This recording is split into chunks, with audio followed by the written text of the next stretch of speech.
প্রিয় শিক্ষার্থী বন্ধুগণ, আজকে স্পোকেনের গুরুত্বপূর্ণ একটি রুল নিয়ে আলোচনা করব।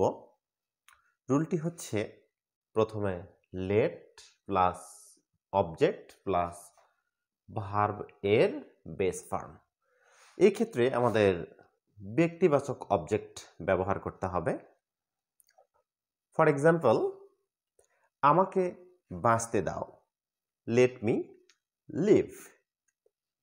আমাকে ভাবতে দাও, লেট মি থিঙ্ক।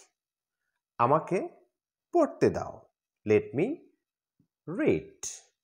আমাকে লিখতে দাও, লেট মি রাইট। আমাকে একা থাকতে দাও, লেট মি লিভ অ্যালোন। অর্থাৎ শুরুতে আমরা লেট ব্যবহার করেছি প্লাস ব্যক্তিবাচক অবজেক্ট এবং মূল ভার্বের বেস ফর্ম। অর্থাৎ লেট মি লিভ, আমাকে বাঁচতে দাও, লেট মি থিঙ্ক, আমাকে ভাবতে দাও, লেট মি রিড, আমাকে পড়তে দাও, লেট মি রাইট, আমাকে লিখতে দাও, লেট মি লিভ অ্যালোন, আমাকে একা থাকতে দাও। ধন্যবাদ।